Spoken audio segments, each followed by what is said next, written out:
How's it going? Good evening, good morning, good night, wherever you are. I hope it's just going good. How's it going? BTC community, ETH community, XRP community, XLM community, DLT community, crypto community, Link community, all the communities out there. Guys, welcome to another DLT crypto news stream. Guys, you know, we got a little bit of everything today. We got a little bit of looking into maybe not so much news, but a lot of things to look over, and then definitely a lot of speculative stuff about near the end of it. Appreciate y'all for tuning in. XRP Joe, how you doing? Carl Lewis in the house. Edward, XRP Joe again. RPM, Legendary, Leland Evans. You guys are amazing, man. Thanks so much for your support. It really means a lot, you guys. Like, honestly, you guys make this channel happen. We stream to talk to the communities out there, to hear you guys, to see where you guys are at and what you guys are doing. And also just showing, you know, sharing what I see. Remember, guys, I'll never tell you guys what to do. I'm not a financial advisor. I'm not a pro trader. I'm not going to ask you to join a group or like a Patreon type of thing, I mean, where, you know, I give financial advice and I'm going to promise you, you know, you'll make money off decisions that I make. Because honestly, guys, we're all just helping each other in this space. Really, the big wigs are keeping their mouths shut so well that it's, you know, nothing's ever guaranteed in this space. That is for sure. Just love hanging out with y'all. What is up, everybody? Lady Enigma in the house. Good seeing you, Lady Enigma. Guys, 7 likes already to start off the stream. That's crazy, man. So if you look at the fiat leak here, we got XRP at 60 cents. We got BTC hovering over 1900 or 19,000. I mean, not 1900. Ethereum at 589. At least something hit 589 this year, right? We got Ethereum at 589. We got LTC at $82. Link $13. Not much. It looks like we were at 3 billion in terms of XRP in 24-hour volume. It's sunk down below that 3 billion, and XLM below that. Like, where's that volume gone? Like, for real, look at that 24-hour volume on XLM. That is freaky to see that little amount of volume in XLM, especially when we saw it hit. I think we saw it hit the billion, like $1 billion in that run up that it had, up to around 20 cents. Really crazy to see just that low of volume, at least from what I'm seeing here on Live Coin Watch. Maybe this isn't the true volume, but nonetheless, according to Live Coin Watch, that seems like a very, very little amount. Everybody else, what's up, everybody? Good to see the Blue Crew. Good to see the DL team. You guys are amazing, man. Holly Molly, how you doing? Good to see you. Guys, let me give you a preview of what we're going over today. We got lots of things to cover. I'm not going to say we're going to be reading everything word for word. Some of them we will, some of them we won't. I'm going to try to keep it within this hour just so I'm not wasting anybody's time and, you know, try to be as clear and concise as I possibly can. So let me give you guys the lowdown. So Coinbase to support Spark token airdrop to XRP holders. I know I'm late to the game here on this one, guys. It happened a couple of days ago, but I was out of town over the weekend, just kind of enjoying a little bit of a vacay. But I was super active on Twitter. If you guys haven't noticed, I'm sure some of y'all are probably sick of the photos that I've been posting on that thread that I've been building there. But I'll show you that as well. And then we're going to be going into a little bit more about Flare, especially according to all the money here on Coil. We're going to look into Flare again here on their site. It's a little tidbit of information from Flare that I think is interesting. Little surprise there in terms of Flare at the ILP summit. We got some Roman currencies we're going to be showing here. We got a little bit of a look back on Brad Garlinghouse, his career at AOL, what went down. We got an interesting interview that I personally haven't seen that involved Brad Garlinghouse in 2018. And I would love for you guys to hear what he says about, you know, the supply and demand argument and why would we want XRP and all this type of stuff, and you know, the eventual price going up and whatnot. I think it's going to be an interesting video to look into for sure. Let me see, talking about green energy, green, you know, carbon emissions, talking about IMF talking about it, Mark Carney talking about it, RBC talking about it, who we know is a Ripple partner. We're going to hear what they have to say about Ripple as well. The BIS talking about, it's a lot about climate change, I know, guys, but that's really what we're going into, and I think it's very important to look into this. Something with the New York State Department in this part right here, that we're going to be looking at the NGFS. Really, really big network right here that we got to look into and be aware of. I think so, at least. Just showing you guys what I'm seeing after all.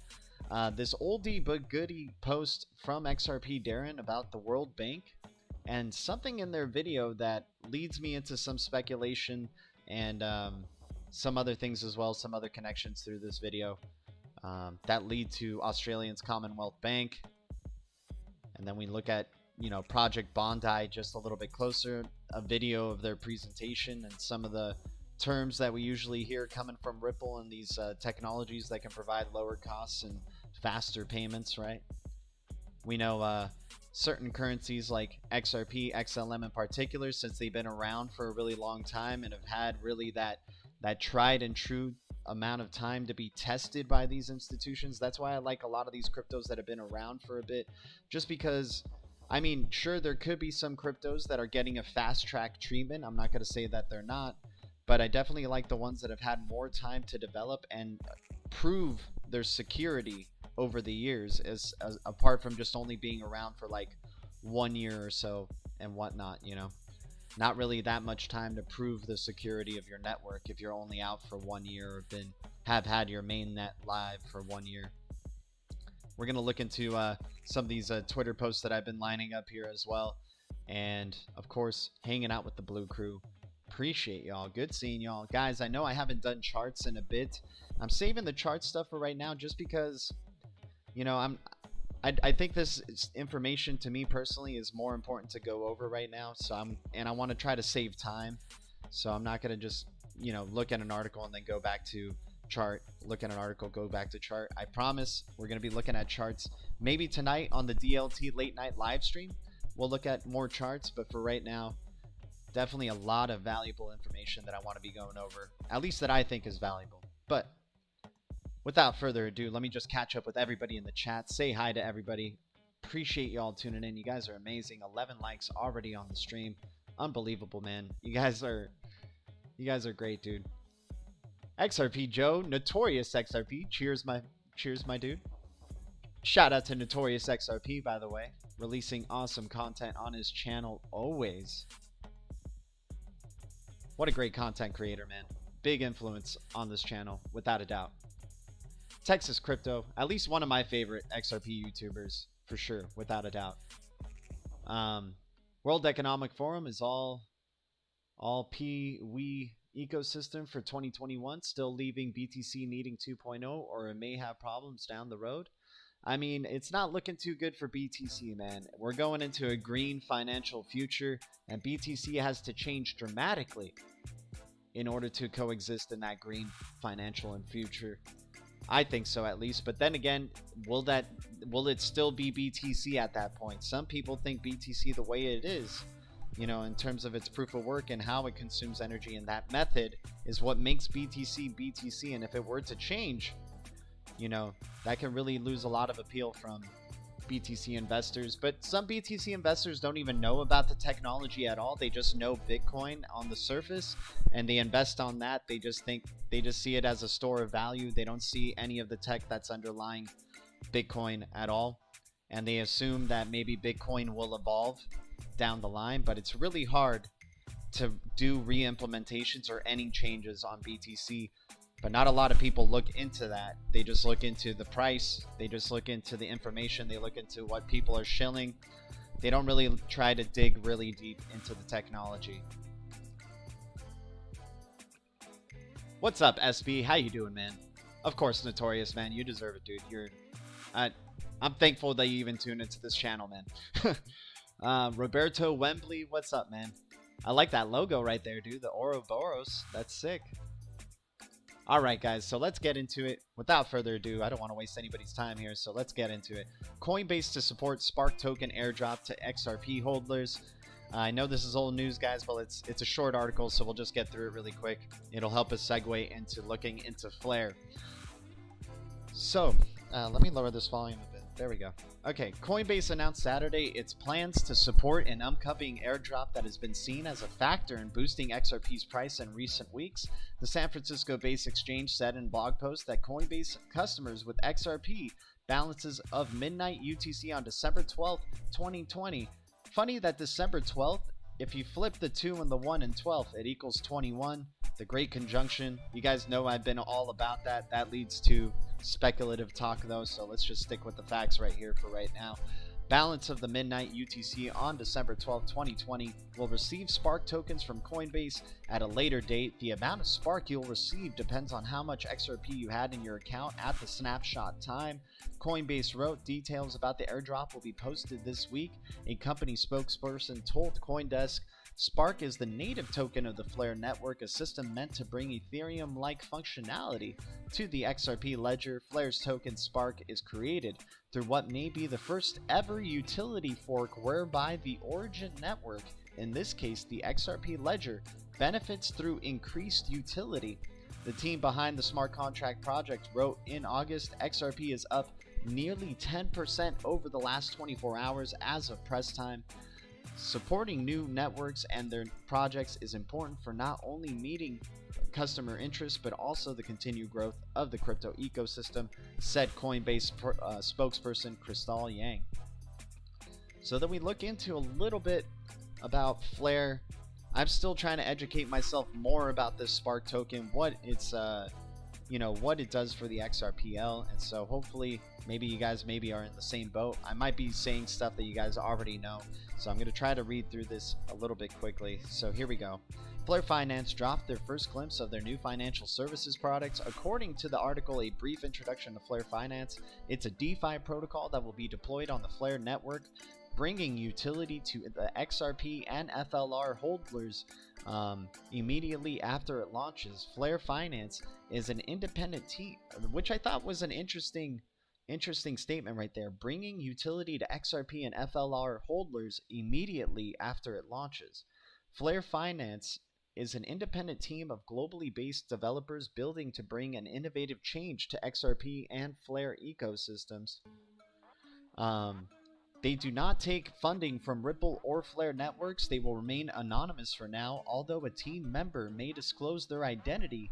In this link, Flare Finance states, thanks to Flare Network enabling smart contract functionality on the XRPL, XRP will become fully programmable money. Let me repeat. Thanks to the Flare Network's enabling smart contract functionality on the XRPL, XRP will become fully programmable money. Full disclosure, the following information has been taken directly. Okay. Flare Finance will deliver a handful of non-custodial decentralized financial infrastructure, including swaps, stable currency, yield farming, asset-backed loans, insurance, and yield mining. For the first time to both XRP and Spark holders, Flare Finance offers 6 financial products, allowing the users of the Flare network to act as their own yield-generating bank. Exchange without giving up custody or control of their assets to a centralized party. These 6 products are Flare X, Flare Farm, Flare USD, Flare Loans, and Flare Mutual, Flare Mine. Users can interact with all these products in the ecosystem through their Flare wallets. They can earn passively by staking or providing liquidity for the exchange. A brief description of each of these products. Flare X enables users of the Flare network to swap currencies and earn passive income, providing liquidity to liquidity pools, providing traders with decentralized on-demand liquidity (DODL) through a simple and easy-use interface. The main pairings trading against on Flare X are FLR, FXRP, YFLR, and FUSD. Flare Farm is a decentralized yield farming platform. Yield farming is a fair token distribution model in which users stake one token to mine a pool of assets, tokens, NFTs, or rewards. Getting into the NFT space as well, you guys.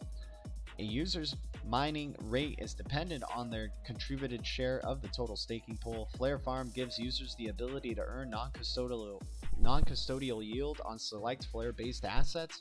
Initially, holders of Yield Flare, Spark Flare, Trustless XRP, FXRP, can participate in yield farming. YieldFin, the main governance token of the ecosystem. YFin's whole supply will be mined through ecosystem participation alone with no pre-mine or team allocation. Flare USD enables the users of the Flare network to have a immediately available stablecoin currency. Flare USD is USDT, USDC, or DAI on the Flare network. Holders of the Flare USD can use their FUSD to issue bonds, certificates of deposit, and other financial products, rewarding varies APRs based on ecosystem's health and status. Flare Loans, an asset-backed loans issuance platform, which provides DODL by enabling holders to pool their assets to be loaned against borrowers' collateral. Flare Mutual, holders of FLR, FXRP, and so on, are able to participate in mutual funds and can collectively back projects applying for insurance to either pre or post-launch phase. Flare Mine, miners contribute their hash rate to a centralized mining pool that actively mines Bitcoin and Ethereum at the best rate possible. The mining pool contributes these funds to an automated trading bot which swaps for Spark at the best rate possible. This Spark is distributed back to the miners at a rate determined by their contribution to the pool's total hash rate, along with an additional distribution of YMIN.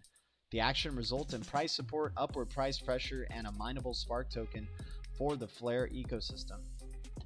Right? You got Yield Flare token. Yield Flare is the ecosystem's main platform token. It will be utilized across all products and has a main focus on utilization within Flare X and Flare Farm. It has a total supply of 110 million with the following distribution, right? You got 10 million in reserves, 10 million to the team, 40 million to pool mining, 10 million to the foundation. For YFin, it is the ecosystem's main governance token. It will be utilized extensively across all 6 products within the ecosystem with a primary focus on governance and reward structure. And check out this total supply. It has a total supply of 11,000 tokens with the following distribution: 8,000 fin to the mining and the rest to reserves and distributions. YieldFin token. YieldMine token is the ecosystem main rewards token. It will be utilized primarily on the Flare Mine and Flare X platforms. Once acquired, it can be either burned to increase the rate at which one mines YFLR for staking YFin, or sold on the market to trade interested in lowering their trading fees. The total supply of YMIN is indefinite and will be distributed at a rate of 100. Is that 100,000 a day? I think they missed a zero right there. It could be 10,000 a day. Governance within the Flare Finance ecosystem is handled by automated decentralized proposals and voting structure. Governance is a key part of the Flare Finance ecosystem and places the power of steering the future of the ecosystem in the hands of the holders themselves. Voting and weight. Voting within the ecosystem is privileged awarded to holders of YFIN or YFLR, where YFLR carries a 1x vote weight and YFIN carries a 10,000x vote weight on platform-based governance proposals. All the different types of proposals that are led here. You got the distribution plan. Distribution of all the tokens within the ecosystems are handled autonomously via smart contracts, including the initial DAO offering of the Yield Flare token. Airdrop. All holders of the FLR, excluding the official Flare Foundation addresses, will be airdropped a proportioned amount of 40 million DFLR DAO Flare, which will then allow them to swap this for YFLR on their platform. Upon completion of the DAO offering, farming and mining will begin, allowing holders of YFLR, FLR, FXRP, and FUSD to begin harvesting YFIN and YMIN for the platform. So a little bit more of a look into what's going on here with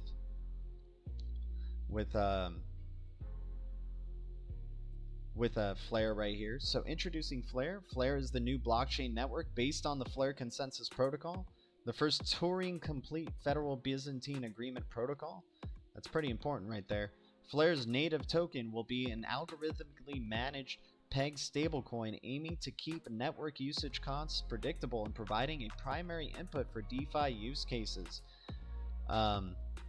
There are many technical reasons why we chose to develop a protocol that leverages the properties of Federal Byzantine Agreement, and subsequent blog posts will focus on breaking down those reasons and highlighting specific use cases. There is, however, a single overarching reason that has led to our decision thinking. FBA by extension, Flare does not rely on money or economic incentives to secure the network, right? The best incentive is no incentive. So to our thinking, it is the objective to create a platform that can genuinely host a meaningful percentage of global activity. Then current scaling technologies use economic incentives are unattainable. The beauty of building the first smart contract platform that uses FBA consensus is that it can break out of this unscalable economic model. We built Flare to be truly scalable and truly useful. The Flare network will have the following properties. It is open, permissionless, and Turing complete. Token ownership does not confer power over the network. Safety does not rely on unscalable economic incentives. Flare will have a single base unit of account that is algorithmically stable in value, generated in part by burning XRP. There's going to be a lot of XRP burned through all the transactions, all the microtransactions, big transactions. That is going to be happening, man. It's going to be interesting to see how that deflationary aspect to XRP ends up happening. The network adopts the XRP encryption and addresses schemes so that both XRP and Flare can be used with a single key, providing virtually seamless experience for XRP users. Flare integrates the Ethereum virtual machine as has fair ordering, flexible trust, and fast finality. So Flare should be useful for businesses and entrepreneurs because it has a stable pricing in a token that has low volatility. Its safety doesn't break down if your business grows large, if your security token represents billions of dollars of value, or if the ramifications of the failure of your system are unquantifiable. Importantly, Flare provides an easy way for the users of the world's third largest and possibly most enterprise-focused chain, XRP Ledger, to do more complex and interesting things, right? So then the CTO of Flare, another info on Flare right here. Let me just restart this really quick. Give me a second, guys. Let me check out the chat before we get into this. How's it going, everybody? Appreciate everybody tuning in. To any new subscribers, what's up? Boris Garlinghouse in the house. XRP Tiny Papa, Brad Stevenson, how you guys doing? What's up? Good to see you all. Funky Fresh 707, Ali G in the house. Texas Crypto, you guys are amazing. Any idea how long XRP has to stay on the supporting exchange after the snapshot? I don't know that actually, XRP Joe, but let me write that question down so I can look that up.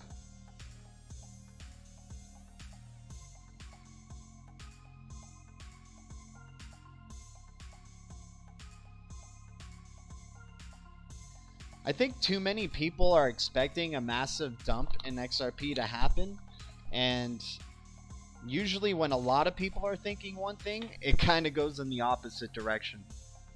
But that's an interesting point. I'll look into that, my man. Evan, XRP, XLM, how you doing, dude? Here's a wrench. Please use it wisely. With a wrench comes great responsibility. Everyone welcome Evan, XRP, XLM to the chat. Good seeing y'all, man. Guys, 22 likes, 29 viewers. You guys are amazing. Thanks so much for tuning in. Mr. TJ Michael in the house. Guys, if you don't know about Mr. TJ Michael's channel, he's got a great channel that he's starting it up, man. Already looking really great. He's evolving. He's growing. Love the videos that he's posting up, man. Great content. Alex D Vlogs, what's up, dude? Another great YouTuber in the house. What's up, dude? Aaron in the house. Good seeing everybody here. RPM, good seeing you, my man. I think you were already here earlier, but it's just always good seeing you, RPM. Alrighty, guys. So right here, Flare, 75% of the value of blockchain tokens is inaccessible to decentralized applications. That changes now, starting with XRP, right? The first Turing complete FBA network. And so Flare, surprisingly enough, or not surprising, I don't know. Of course, they've been in the works for some time. They were at the ILP Summit in 2019, and this is their CTO, Sean Rowan, talking about Flare. And if you guys can give me some, or well, actually, I'm going to look into this video on my own, and we'll bring it back up in the DLT late night live stream. But what I thought was interesting, I don't know what might have changed their mind, or if there's some collaboration. I'm one of those people who believes there's a collaboration going on between Ripple and Stellar. Other people like to think they're separate and they're competitors towards each other. I like to think that they're going to both be like the MasterCard and Visas of this, like, they're going to be interoperable with each other. They use the same type of source code, basically. But in this video, from what I remember, he was saying that they built it on the Stellar network. And then now, you're starting to see them saying that they're building on the XRPL. I don't know if they migrated from Stellar, but I'm going to get more facts or more of his statements later on, and I'll share that with you guys in tonight's DLT late night live stream when I get to watch this whole video all together.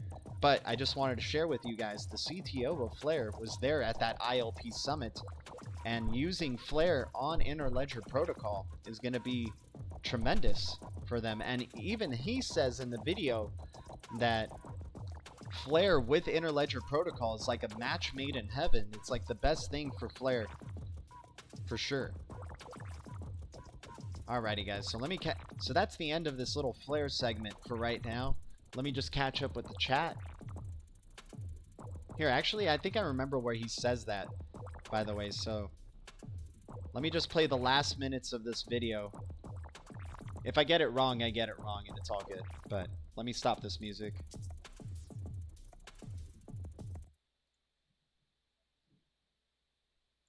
All right. Let me know if you guys hear it all right. And how much money they can make because they can now earn in fiat. Oh, yeah. I listen to videos at like 1.5 times speed. My bad. Okay.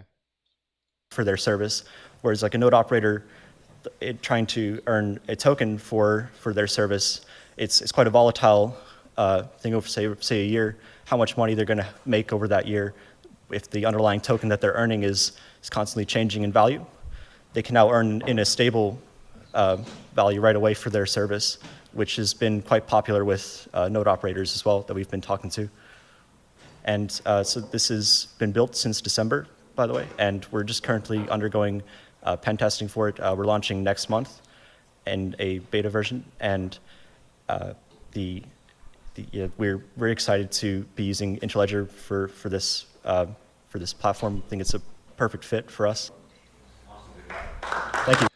Very thankful to be using Interledger Protocol for this platform. It's a perfect fit for us, as he said. But some of the other information that I'd like to share, I got to look around the video, and I don't want to waste anybody's time. So moving forward, we got Roman currency. So I was looking into what does X mean in terms of the Roman numerals and where it's going, right? And maybe it was applied on a Roman currency. And if you look here, you scroll down far enough, you see this thing called a treans, right? And look at this. Look at what that treans looks like, right? I think I have a post right here. Yeah, right here. Look at that. Roman treans with the XRP logo over it. And an interesting piece of info right here. The treans was an ancient Roman bronze coin produced during the Roman Republic, valued at 1/3 of a 4 unique. The common design of the treans featured the bust of Minerva and the 4 pellets, indicating unique or on the obverse and the prow of a gallery on the reverse. Give me a sec. Or a galley on the reverse is a type of ship that is propelled mainly by rowing, right? But where is it? It's oh yeah. So later in Frankish Gaul, the term treans was often used for the tremesis, since both terms meant a third. So then if you look at what tremesis is, the tremesis was a small solid gold coin, right? That connection with gold going strong there. But yeah, I thought that was interesting that even the old one of the oldest currencies in ancient Roman times even had that X symbol going on for it right there. Just felt like sharing that with y'all. Oh, Texas Crypto, man, you are awesome, dude. No, thank you guys for supporting this channel, man. You guys support this channel and it helps me do what I'm doing. It motivates me, you know, it inspires me to continue looking, to continue digging. Boris Garlinghouse X marks the spot. Yeah, very interesting, right? I mean, I'll show you guys that image again just so it can like kind of sit there, right? Right? Very interesting, you guys. Shout out to Extra VOD, Extra XRP. What's up, Quus? How you doing, Orlando? Good to see you, man. A galactic prophecy. I mean, things are getting really weird and unreal, but you know, this is just speculative, guys. I'm just showing you what I see, and that's it. You know, it's not financial advice. It's not telling you guys what to do or anything like that. I'm just showing you what I see, and obviously, I'm a massive fan of XRP, so thought it would be fun for the XRP community to see here. All right, now moving forward, let me get some music back on. What's up, guys? Thanks for all the likes. Thanks for the viewers. You guys are amazing, man. All right, so we're back at it. So then we look at Brad Garlinghouse's Wikipedia here, and you know, a lot of people know about the history of Brad Garlinghouse and where he comes from, but some might not, so I'm just going to glaze over it really quick, at least just on this first term right here, so it can help us get to the next part right here. So Brad was is the CEO of Ripple, obviously, and he was a former CEO and chairman at this company called Hightail. And then before Hightail, he held executive positions at AOL and Yahoo. And we know about his famous peanut butter manifesto that he wrote about Yahoo spreading itself too thin, right? He then went to go work at AOL as like head of products, right? And then he ended up exiting, and he started saying a similar thing. He said AOL's history is full of triumphs and failures, but right here he was saying when sales guys run the company, product guys don't matter so much, and a lot of them just turn off. He was quoting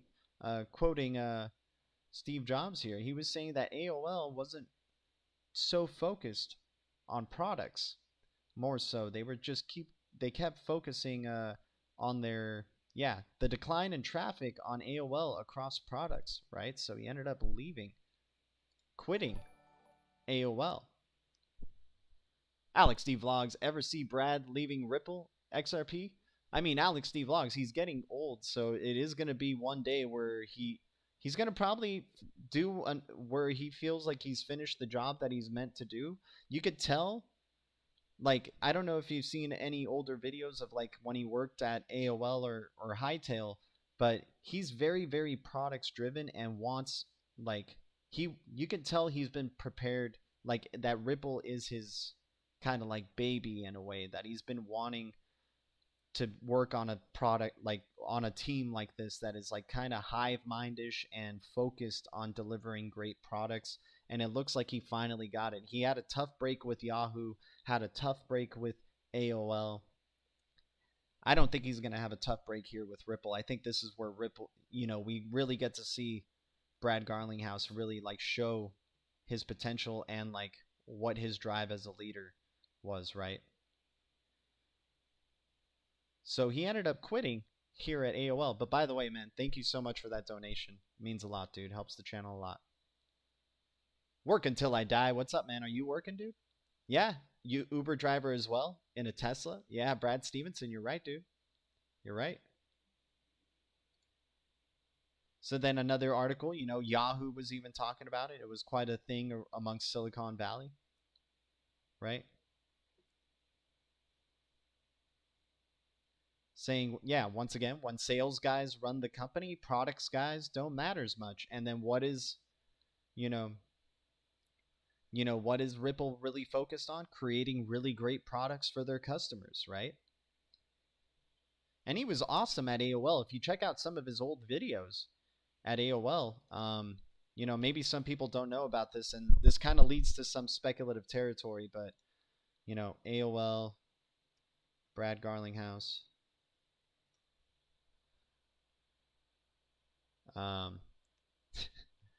This is kind of funny. Listen to, like, tell me he doesn't kind of say the same stuff now that he does with Ripple. Like, this is how, like, consistent he is of, like, a leader type of guy. But check this out. We're at Yahoo, as a matter of fact, for several years now. You are at AOL. What strategies are you taking from your time at Yahoo and bringing them right now to AOL? I think more so than anything else, one of the things I learned at Yahoo is that talent follows talent, and great people want to work for great companies. Okay, so yeah, he didn't want to work with that great company anymore, right?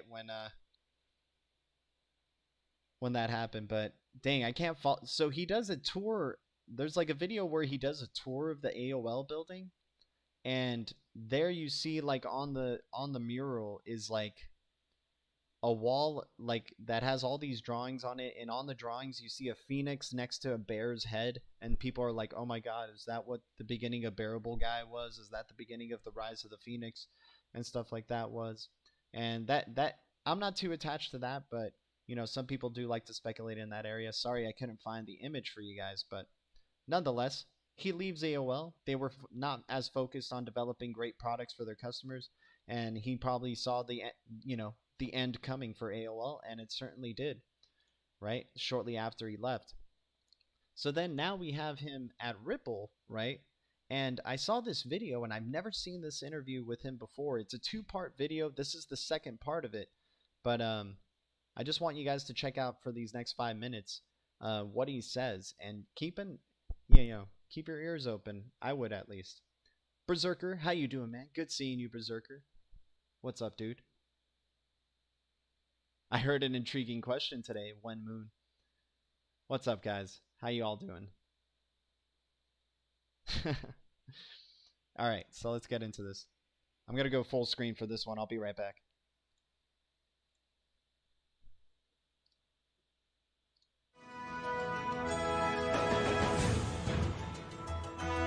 Welcome back to Press Here. We're talking with Brad Garlinghouse of Ripple. So, okay, I still don't understand the fluctuations in the value of the currency. How can that not impact ultimately what people do on your platform if they're using the currency? Yeah. So let me explain what really happens. If you're the Bank of McCall and you're selling dollars and you're buying XRP, and then you're using that XRP and you're making it available as a global blockchain, you're making it available in Mexico, you're selling XRP and buying pesos, that whole transaction takes seconds. So the volatility risk of that transaction is really short. And certainly you are seeing a lot of volatility right now. I think as this grows, I mean, this is the earliest days of a new industry. And I think as this grows up and matures and is solving real problems at scale, you're going to see a lot of that come out. And in the interim, you're seeing banks, if it's a few seconds, but you're still saving them 100 basis points or 200 basis points. You rarely have volatility in a few seconds of that kind of volatility. So, and you've got some customers already. I think American Express. You've got some financial institutions using the platform, right? Using Correct. the ledger. Is anybody using the currency as well, XRP? Yes, we productize. So we have a product called XRapid, which uses XRP to make liquidity available globally. We productize that in August. Usually, I think it takes a while to productize and get customers on it. We announced our first public customer in October, I think, a payment company called Qualix. We have other payment companies also using XRP. We haven't publicly talked about those yet. But at the end of the day, I think if you're solving a real problem and you're improving speed, you're improving cost, people are going to lean into that because they're capitalists. They want to improve the I think that's right. I don't disagree with that. I just have an issue where, I mean, it seems like anyone can come along right now and say, hey, I have a cryptocurrency, you know, the currency of Scott. Right. Scott coin. I launch it tomorrow. It goes up. And all of a sudden, I've just created money out of nothing. Martin, I totally agree with Isn't there a limit to this? And where does the bubble burst? I think this gets back to utility. I was an early person coming out very publicly saying, I think a lot of these ICOs, it's fraud. Initial coin offering. So this is when I issue coin and then I correct. get, What you get described money. Making money. Creating money. Scott coin. Initial coin offering. Okay. And I think a lot of those are, I think it's very fraudulent, and I think the SEC has gotten more active, and I think that is very good. I think if you have real utility, you're solving a real problem, then I can understand why you're going to create demand for that, and it's useful. It has a purpose. A lot of these, I think, it's kind of they've had trouble raising capital, so they're going to do an ICO, initial coin offering, to solve their funding problem. That I look at and I'm like, I don't get it. So there's going to be a massive fallout. Brad, you own XRP, right? You have it in your wallet. Did you hear what he said? That one guy, the MIT review guy, said, "Oh, so there's going to be a massive fallout." Okay, right? I mean, so to speak. I mean, Brad owns XRP. Is that a fair? It's going to be a massive fallout. Brad, you own XRP, right? You have it in your wallet. I mean, so to speak. I mean, Brad owns XRP. Is that a fair statement? I do personally own XRP. Primarily, I think about it as the company owns a lot of XRP. No, Brad. I want to ask about how much Brad owns. Business Insider says it's worth $9 billion. I have read that report. $9 billion, just Brad. blink if that's true. Yes. No, he just blinked. Look, I think this is a dynamic where I think about the long-term success. Okay, so it's $9 billion. That's no. Okay, so we've had both founders of PayPal on, Max Levchin and Peter Thiel. We've had Reid Hoffman. He sat in that chair. Yeah. Wozniak has sat in that chair. I have done the calculations. You are, on paper, worth more than all of them combined. Yeah. I'm aware of those reports. I come back to, look, I do think we're creating something very interesting. I was out here in 1997 in the birth of the internet. Yeah. The movement happening around blockchain, the movement happening around digital assets, I think is very similar. And you're going to see lots of use cases build. We're trying to build Ripple into a company that endures, that is solving real problems. I wish you so much luck, and we're not even listening to you because we're thinking, what would it be like to have $9 billion? I'm thinking Scott coin now. Scott coin immediately. Martin Scott coin, by the way, is going to be run on the actual physical ledger, right? Yes, it'll just be me really quickly saying, whoa, hold on. 3 seconds, just 3 second transfer. I know, I got to stick in one last question. I know a lot of people are going to be interested in this. So you're going to be on Coinbase. Coinbase is the popular way of buying cryptocurrency, and there's speculation that we'll be able to buy. You could buy XRP now, but not easily. Coinbase? There's about 50 exchanges around the world that list XRP today. Listing XRP and having lots of liquidity between XRP and fiat, which is the local currency, that is a very important priority for the business. So we are actively working around the world to get XRP listed and liquid in lots of exchanges. Because yes. Yeah. So $9 billion. That's amazing. Brad Garlinghouse, I have known you a great long time. Well done. Up next, 3 guys in a truck take on some of the most powerful companies in America when Press Here continues. All right, so you know what? I'm just gonna show you guys the first part of that because you guys should check that out. Here we go. Press Here is sponsored in part by Barracuda Networks, cloud-connected security and storage solutions that simplify IT. This week, everything you want to know about the blockchain. Why is everybody talking about it, and what does it do? And what's with cryptocurrency like Bitcoin? Brad Garlinghouse has all the answers. Plus, a David versus Goliath story this week. Good morning, everyone. I'm Scott McGrew. This is a ledger. I bought it at Office Depot for about $5. You can make an argument this is one of the most important inventions in human history. Public ledgers let people keep track of who owned what property. Important in the growth of colonial America and westward expansion. As far back as the ancient Egyptians, ledgers allowed banks and businesses to offer credit and collect payments. Today, of course, ledgers are on computers, and they have been since the 60s. But there is a special kind of new computerized ledger that has captured everybody's attention. It's called the blockchain. I cannot show you the blockchain because it's inside computers, but really all it is a ledger, a record of who has paid what to whom. What keeps the blockchain honest is there are copies of that ledger on computers all over. A change in the digit on one column in the blockchain, that change is reflected in ledgers all over the world. Brad Garlinghouse runs a blockchain company called Ripple. He's joined by McCall Levram of Fortune and Martin Giles now with a MIT Technology Review. All right, grade me. How'd I do? Is that what the blockchain is? I think you did a really nice job. Excellent. Yeah. Gosh, okay. So lots of people have heard of this. They know it's important. Why is it important? I think the novelty of what blockchain enables is it's two parties to transact without the use of a central counterparty. Historically, we have many institutions, many industries that are built around having a central counterparty. Ripple is focused on a payments problem where a central counterparty is a bank, a payment institution. But today, when I make a payment through the global kind of correspondent banking network, it goes from bank to bank to bank. Sure. If I can now do that on a point-to-point basis, it improves efficiency, improves cost, speed, transparency to the transaction. So there's a lot of benefits by using this technology. Ripple has focused on applying that to the cross-border payment, going global with payments. There's a lot of other use cases for blockchain. But you set up a situation where a Mexican company wants to buy something from a Korean company. They don't have to do it through a bank in either country. You've created the direct. What we actually do, I mean, at its core, and I'm a Midwestern guy. My mom asks me, what do I do for a living? We Ripple sell software to banks. Okay. It happens to be that software is blockchain technology, but simplistically, we sell software to banks to allow their customers to take advantage of blockchain. So I understand where it would be advantageous from a consumer's perspective, but why would banks want this? Because the more middlemen you're cutting out, the less they make money. It's a great question. About 99.9% of banks pay a very small number of banks that are really the global money center banks. Banks like Citibank make literally billions of dollars by sitting on top of the really oligopoly that represents global payments. So most banks, 99.9% of banks, look at this and they say, wait a minute, right now I'm beholden to this chain and I get taxed by this chain and my customer doesn't get their payment there for days and it costs them a whole bunch of money to get there.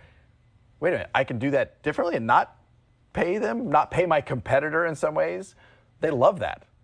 What about me as an individual? I mean, where is blockchain going to affect me in my life, and where am I going to benefit from it? I mean, yes, lower bank fees is great, but what other areas? Well, I think that, again, we're focused on the payments piece, and I think that it'll impact you as a consumer, through a better banking experience, a better payments experience. There are other things I think if you think about that point about central counterparties, who are the biggest central counterparties on the planet? Could I get rid of the DMV, or can I get rid of? I mean, make my life simple. Yes. I mean, is that going to happen? Blockchain driver's license. As Scott introduced in kind of dating the ledgers and the use way back when of tracking property usage, there's lots of examples. No realtors. Well, you think about title insurance today. Title insurance, when you buy a property, is very expensive, and it's verifying that you actually own what you think you own. Right. You can think about how would that play out in a world of a blockchain if all title and assets were written to a blockchain that was immutable, unchangeable, that was accessible from anywhere. How would that change? In that sense, like, there's a central counterparty that is now distributed, and it's called assets of how titles. That's not something that Ripple's focused on. And I think, like the early days of the internet, this industry is becoming vertical specific. Again, Ripple's a payments company. We happen to use blockchain. There's other blockchain companies focused on other verticals, and I think all boats are going to rise in this category. There are a number of companies that have added blockchain to the name of their company just because it seems to be so hot as well. Not every blockchain company, appears to be a blockchain company. Yeah, I mean, it's reminiscent of some of us have been around the Valley for about 20 years, and you know this happened. The add.com to the name of your company back in 1999, and your valuation went up. But so a lot of companies are adding it, but I think from your kind of like typical everyday consumer's perspective, there's a marketing hurdle there, because why should I as a consumer trust the blockchain more than I should trust like an Experian with my data or my transactions? Well, I mean, Experian, of course, is a loaded one. Yeah, I chose yes. For sure. You know, the dynamics around blockchain and the cryptography around blockchain, the bounty to hack that is so high, it is constantly under test. And, you know, to date, while there have been compromises of endpoints and, you know, hacking that has occurred around endpoints, but blockchain technologies so far have demonstrated a very robustness around security and authentication, and you know, Ripple, as an example, has never had something happen to this date. Can we talk about money? I love talking about money. There's a bunch of sort of cryptocurrencies that have blockchain underneath them. Bitcoin is the obvious one, right? And you have one, Ripple, right? It seems to me this is kind of like tulips all over again. It's speculation. I mean, these currencies are going up incredibly fast and then coming down sometimes incredibly fast. What exactly is driving this right now, other than pure speculation, or is that it?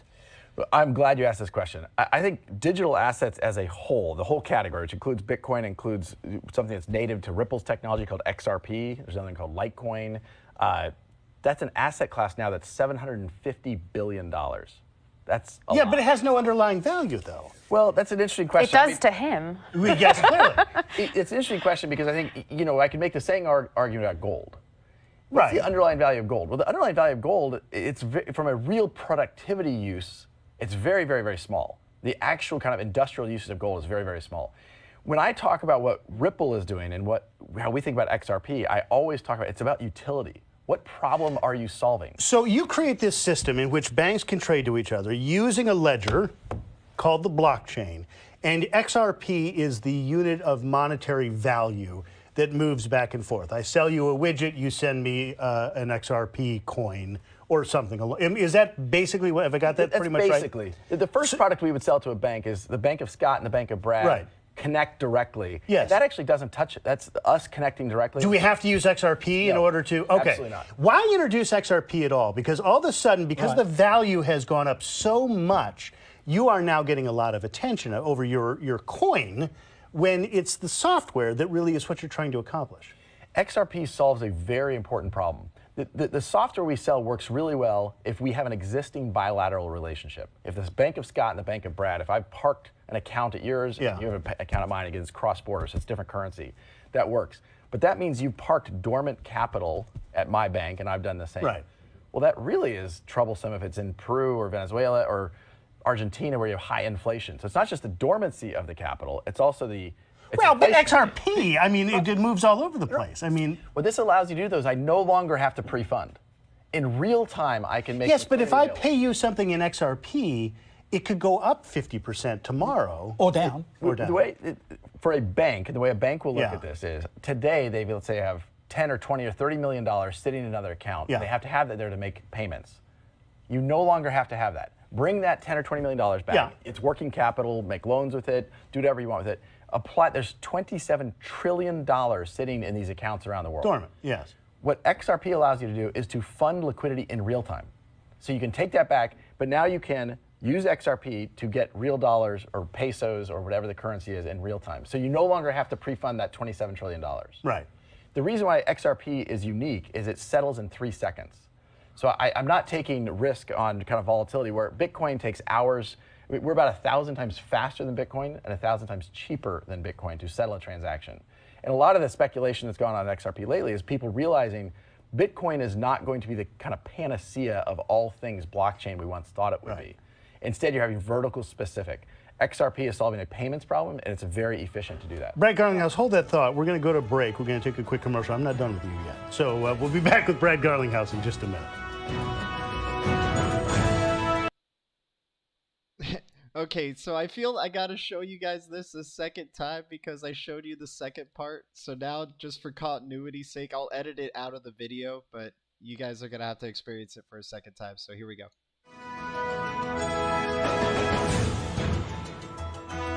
Welcome back to Press Here. We're talking with Brad Garlinghouse of Ripple.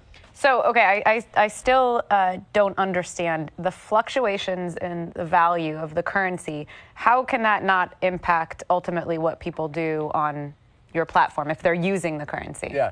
So let me explain what really happens. If you're the Bank of McCall and you're selling dollars and you're buying XRP, and then you're using that XRP and you're making it available as a global blockchain, you're making it available in Mexico, you're selling XRP and buying pesos, that whole transaction takes seconds.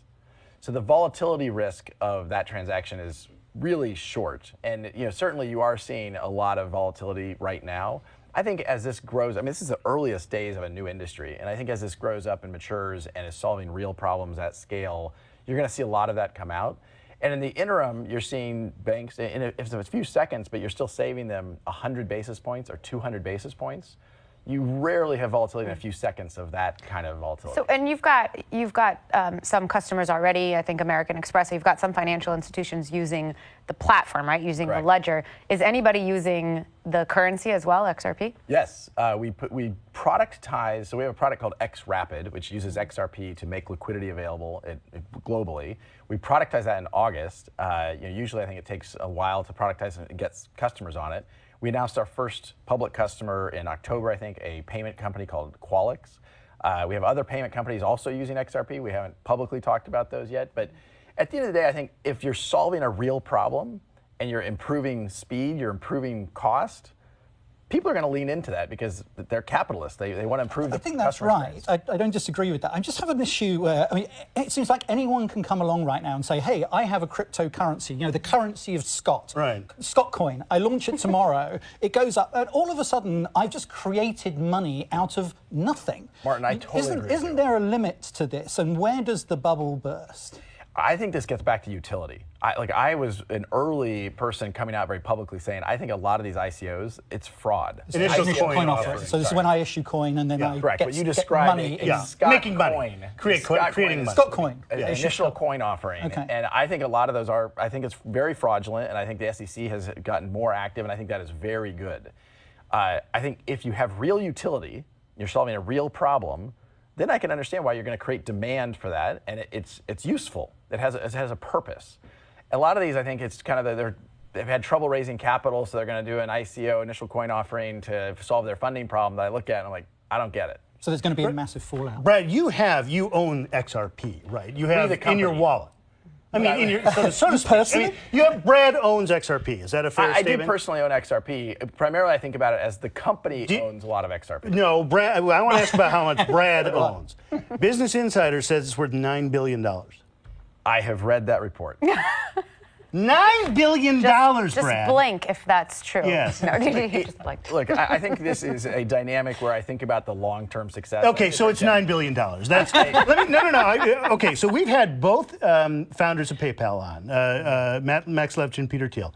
We've had Reid Hoffman. He sat in that chair. Yeah. Wozniak has sat in that chair. I have done the calculations. You are, on paper, worth more than all of them combined. Yeah, I'm aware of those reports. I come back to, look, I do think we're creating something very interesting. I was out here in 1997 in the birth of the internet. Yeah. The movement happening around blockchain, the movement happening around digital assets, I think is very similar. And you're going to see lots of use cases built. We're trying to build Ripple into a company that endures, that is solving real wish problems. you so much luck, and we're not even listening to you because we're thinking, what would it be like to have $9 billion? I'm thinking Scott coin now. Scott coin immediately. Martin Scott coin, by the way, is going to be run on the actual physical ledger, right? Yes, it'll just be me really quickly saying, whoa, hold on. 3 seconds, just 3 second transition. I know, I got to stick in one last question. I know a lot of people are going to be interested in this. So you're going to be on Coinbase. Coinbase is the popular way of buying cryptocurrency, and there's speculation that we'll be able to buy. You could buy XRP now, but not easily. Coinbase? There's about 50 exchanges around the world that list XRP today. Listing XRP and having lots of liquidity between XRP and fiat, which is the local currency, that is a very important priority for the business. So we are actively working around the world to get XRP listed and liquid in lots of exchanges. Yes. Yeah. So $9 billion. That's amazing. Brad Garlinghouse, I have known you a great long time. Well done. Up next. Alrighty, guys. Thank you guys for enduring that video again a second time through. I appreciate it. Shout out to Crypto Mike in the chat. Thanks for the $5 donation, man. You rock, dude. Good seeing you in the chat, man. Appreciate your support as always, my man. So let me give you guys just an overview of what we've gone through if you're just tuning in, because I noticed the significant amount of viewers that just came in here. So we started going over Flare and Spark Token. We looked over some reviews on Flare. I thought this was interesting coming out of Flare. 75% of the value of blockchain tokens is inaccessible to decentralized applications. That changes now starting with XRP, right? 75%. And here's the CTO of Flare at the ILP Summit talking about Flare. And in this video, he says that it was built on Stellar. And then now, apparently, it's built on the XRPL. So I don't know if they migrated away from Stellar to go onto the XRPL. But I'm of the conclusion that Ripple and Stellar are both working together, right? I think there's a collaboration going on to enable that interoperability. Sure, there might be some competitiveness in it, but they are going to be interoperable together without a doubt, and that's important to note. And they will be both on Interledger Protocol, ILP, running through the ILP, the underlayer of the internet, the IP, right? Internet Protocol. I showed this Roman currency called the Triens. It's an ancient Roman bronze coin during the Roman Republic. And if you look a little closely at it, what does that kind of look like, right? And this was pegged to a small solid gold coin called the Tremesis, right? And if you look at that, look at XRP's logo overlaid on that coin. Pretty interesting stuff, right? So that's where we got to, and then we started looking at Brad's little history right here on Wikipedia. You know, he was part of Hightail and AOL. He quit AOL.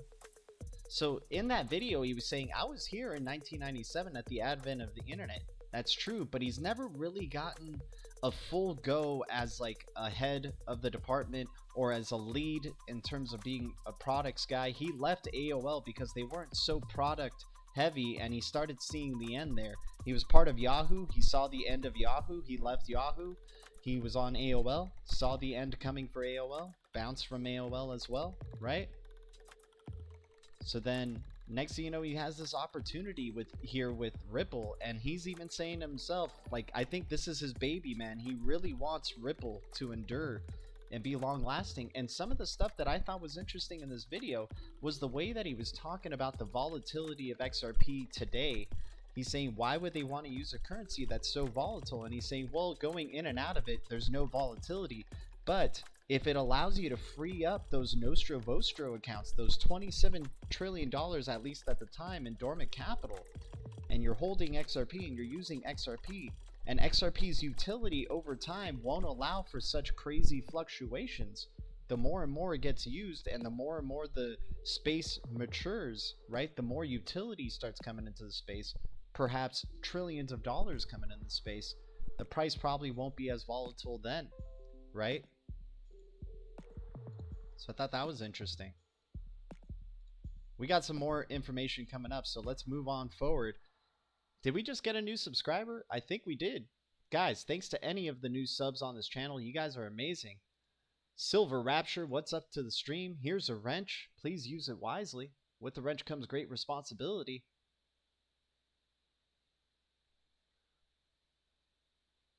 Whoa, what's up? Google African symbol for freedom, bro. Okay, I will.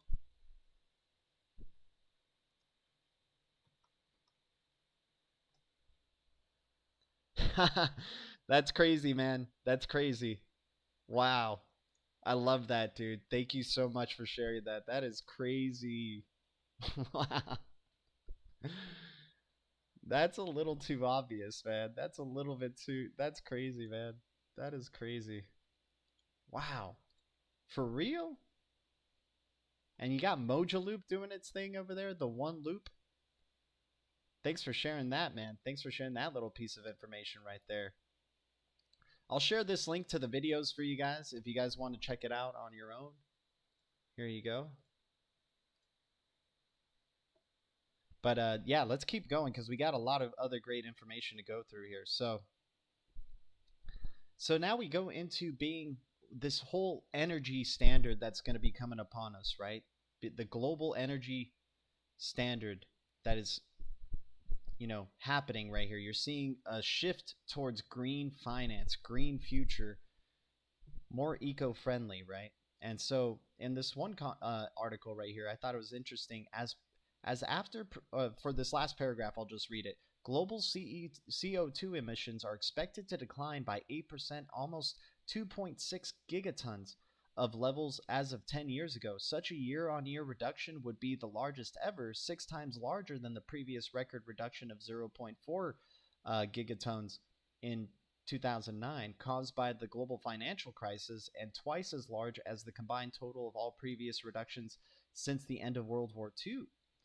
As after previous crises, however, the rebound in emissions may be larger than the decline, unless the wave of investment to restart the economy is dedicated to cleaner and more resilient energy infrastructure. So far, the times that we have rebounded from these crises, it has led to larger emissions or larger carbon emissions, right? Maybe not this time around, because that's where the wave of investment to restart the economy is dedicated to cleaner and more resilient energy infrastructure. So then, the IMF is going green. Hell, it even says it on this article that we're looking at right here. Climate change is one of the most pressing challenges facing the planet. Investing in green. There's no standard definition of green investment. We define it as investment necessary to reduce greenhouse gas and air pollutant emissions significantly. There are several ways to reduce gas emissions, and thus investment may take various forms. So, with the world we're living in now, guys, what do you think's happening? People are using their cars less. People are using planes less. They're not traveling as much. That's lowering the amount of carbon emissions that are going into the air. Hell, man, when I look at when I go like hiking or something and you look at that LA skyline, I remember going hiking and I would see the LA skyline and it would just be this brown blob that would just be hovering over it and around the whole city. And I'd be like, damn, I'm inhaling that type of crap. And then next thing you know, the global catalyst that happened in March that has changed our lives forever already. When I look at that skyline, it was clear, at least those first couple of months. And then next thing you know, we started opening up again. More cars were being driven, more planes were being, more people were traveling, going out, doing their thing, using their cars, using planes and whatnot. That brown cloud kit started coming back right here.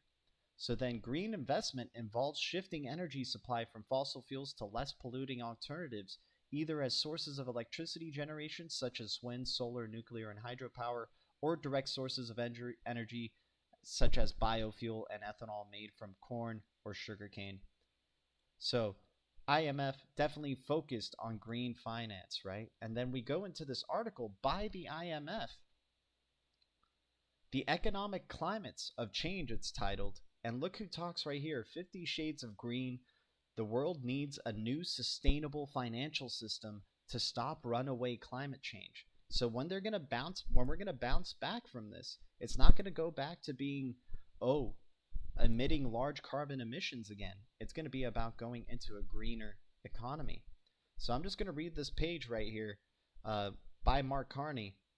This year, the threats from climate change spurred demonstrations across the world and prompted the parliaments in the United Kingdom and many other countries to declare, this was written in 2019, mind you, to declare a climate emergency. These actions occurred against the backdrop of record temperatures across Europe and North America, the worst wildfires ever in the Amazon basin, severe tropical storms in Asia, and sea levels that are rising faster than previously thought. The human costs are immeasurable. The financial losses, however, can be measured and they are significant. Insured losses in 2018 were $80 billion, double the inflation and adjusted average for the past 30 years. But protection gaps in low and middle income countries mean that even greater costs are being borne by the uninsured in 2017, and a record $140 billion in insured losses was eclipsed by an additional uninsured $200 billion.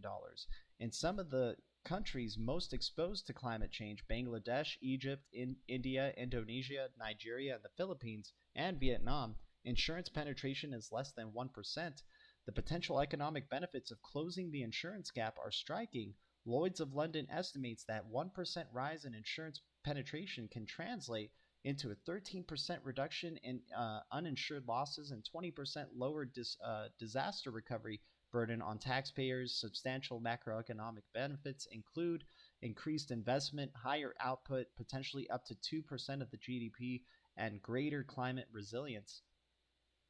The changes need to keep warming up below 1.5 Celsius are enormous. Massive reallocation of capital is needed. Massive reallocation of capital is needed, which presents unprecedented risks and opportunities. The International Energy Agency estimates that a low-carbon transition could require $3.5 trillion in energy sector investment every year for decades, twice the current rate. Under the agency's scenario, in order for carbon to stabilize by 2050, nearly 95% of the electricity supply must be low carbon and 70% of the new cars electric, and the carbon dioxide intensity of the building sector must fall 80%. For markets to anticipate and smooth the transition to a net zero world, they need the right information, proper risk management, and coherent, credible public policy frameworks. And here's how. A new sustainable financial system is under construction, so already underway in 2019. It is funding the initiatives and innovations of the private sector and amplifying the effectiveness of government's climate policies. It could even accelerate the transition to a low-carbon economy. Unfortunately, like virtually everything about the response to climate change, this new sustainable financial system is not developing fast enough for the world to reach net zero. And I'm sure it's been accelerating in 2020, right? So then even the Royal Bank of Canada greening the financial system, right? If you look at the Royal Bank of Canada, so I just wanted to bring up that they're talking about greening the financial system as well. And here you go, Royal Bank of Canada talks about using Ripple and XRP, right? And I'll just show you the top of this article before I go to it. So imagine 2025 theme, opportunities, and law of accelerating returns, right? So they're already talking about green finance, and we go here talking about Ripple. Ripple created an open source peer-to-peer decentralized protocol with a network of participating financial institutions, RippleNet, and a series of individual technology solutions. We know it now as, it's all been merged into ODL, right? Some using the Xcurrent solution, but Xcurrent 4.0 does enable you to use XRP. And RBC, the Royal Bank of Canada, you guys, this isn't just me saying this, and this is them in 2018. While not necessary for Xcurrent and payment processing, we believe that it is helpful to use the complete solution as an example of how blockchain could disrupt the remittance market, including the use of XRP and its corresponding ledger. In this solution, XRP is used as a bridge asset, meaning that it is a store of value, a store of value that can be transferred between parties without a central counterparty, and thus support liquidity between any two currencies.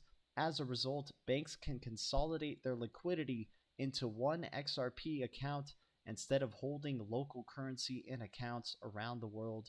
By making markets directly between banks' domestic currencies and XRP, banks minimize the number of intermediaries. And look at that graph right here, or this exhibit that they posted using the XRP ledger, sending bank. You got the whole liquidity pool attached with XRP with that Ripple logo on there, and the receiving bank, right? Checking out bank to bank, 2 to 5 days, MoneyGram, 2 to 5 days, Western Union, 0 to 3 days, PayPal, 0 to 1 day, TransferWise, 3 to 5 days, Ripple, 3 to 5 freaking seconds. Transparency, Ripple combines payment messaging with fund settlement, enabling easy tracking of funds which might not be currently available for cross-border interbank payments, right? RBC saying use the whole solution. I'll read that again, guys, because that's really important, right? So XRP, Xcurrent for payment processing, liquidity support, XRapid, and payment access XVia. While not necessary for Xcurrent, at least at that time, this was in 2018, mind you, so new version of Xcurrent does allow that. So while not necessary for Xcurrent and payment processing, we believe that it is helpful to use the complete solution as an example of how blockchain could disrupt the remittance market, including the use of XRP and its corresponding ledger. In the solution, XRP is used as a bridge asset, meaning that it is a store of value. Come on, man. Come on. This is the Royal Bank of Canada here. The Royal freaking Bank of Canada. And more info here. Climate change poses an unprecedented challenge to the governance of global socioeconomic and financial systems, right? Climate change threatens the stability of financial system, right? This is important. Financial stability. Everybody's talking about it. All the bigwigs are talking about it, man. Right? Through this. So wait, give me a second. I need to find my RBC document really quick. Oh, I didn't have that set up? Dang it. I think the IMF says it here. Give me a sec. Nope. Let me see. Maybe they're here. Nope. Give me 1 second, guys. I should have had this set up for y'all.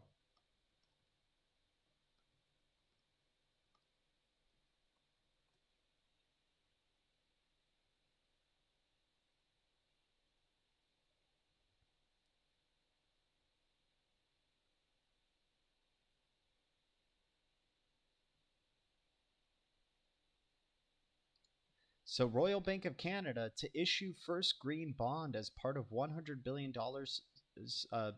sustainable financing plan. Royal Bank of Canada is like spearheading the way into this green financing sector. I don't know if they're like the test bunny or anything like that, but that's just an example that they are very, very heavily focused in like really leading the way in terms of green finance, right? So then we move on to our next thing, where this group, central banks give a green light to climate-friendly financial systems, right? More and more central banks around the world acknowledge that climate-related risks left unaddressed can materialize to have systemic impacts on the financial system. Uncertainty associated with the forward-looking assessment as to how these risks manifest complicates the task for central banks and regulators. The Network for Greening the Financial System, NGFS, supports central banks' collective efforts in addressing the impacts of climate change on the economy, right? And look at who's part of this right here. So you had Mark Carney's speech in 2015.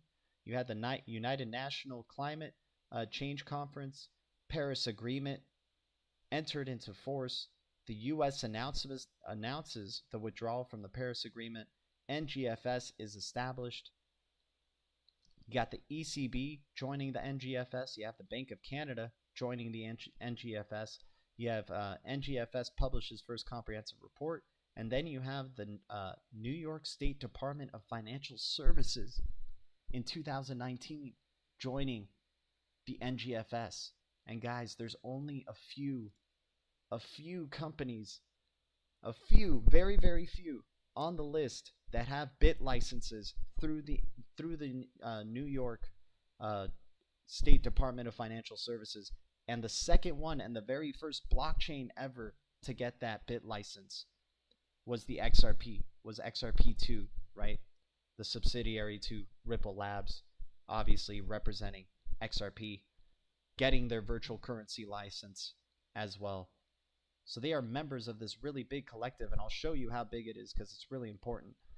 The document right here in the statement, the documents issued by the NGFS may come to be viewed as the most significant work by the central bankers over the last decade or even longer. And so you look at the Network for Greening the Financial System, their website, right?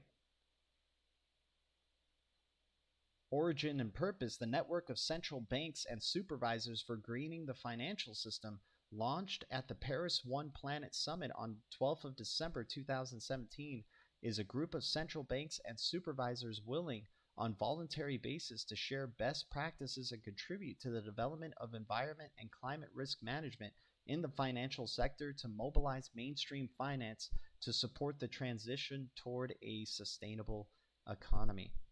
Right? And look at these members, guys. Currently 77 members and 13 observers.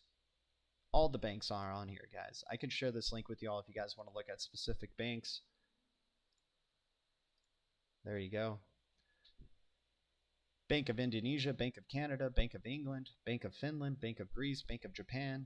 People's Bank of China is in here, you guys. Bank of Russia, Central Bank of Brazil. All the banks are in here, right? Bank of Malta,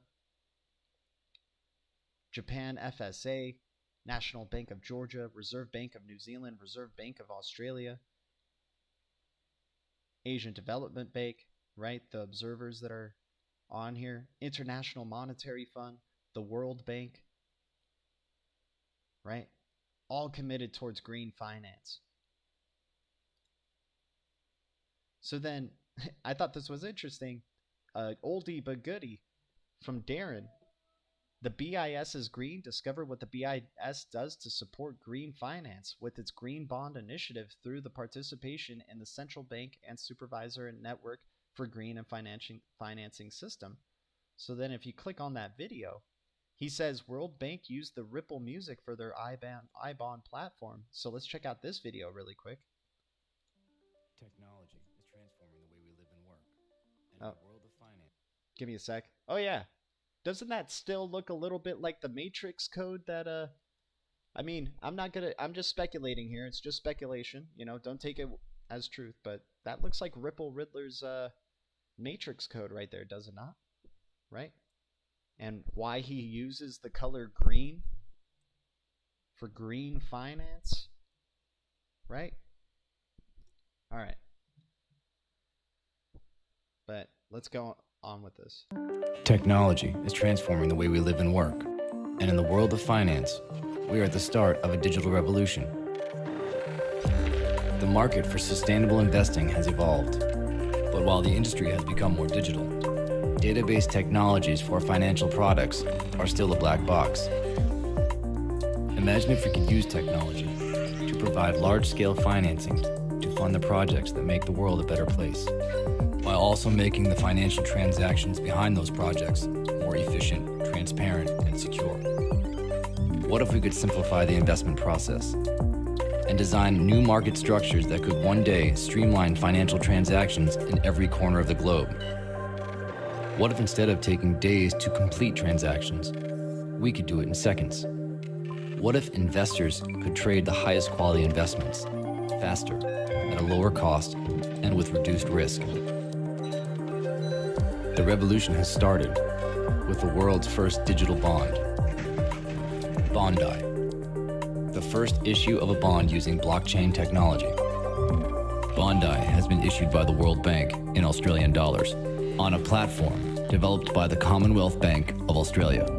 By using a blockchain, instead of registering transactions Just keep that in mind. On a platform built Instead of registering transactions in a central system with a stored ledger, there is a single Once again, I just played it as I said. On a platform built by the Commonwealth Bank of Australia, right? Just keep that in mind. of Australia. By using a blockchain, instead of registering transactions in a central system with a stored ledger, there is a single verifiable continuous record of information, a resilient distributed asset register, a single source of truth. And as the blockchain is secured, only those with permission can access the records. Participants can securely hold and trade the assets in a matter of seconds. We believe the blockchain technology will shape the future and make markets more efficient. The digital revolution in sustainable finance has begun. The digital revolution in sustainable finance has begun. And remember that statement on a platform built by platform implemented by the Commonwealth Bank of Australia. And lo and behold, Australia's Commonwealth Bank latest to experiment with Ripple. The Commonwealth Bank of Australia announces this week it will use Ripple technology to facilitate payments between its subsidiaries, describing distributed protocols as the way of the future. Right? And so Commonwealth Bank of Australia to partner with Ripple Network once again, right? To launch Ripple payments soon, just multiple sources to show you. And then we go to BONDi. We go to, Commonwealth Bank's website talking about BONDi. A world first for blockchain.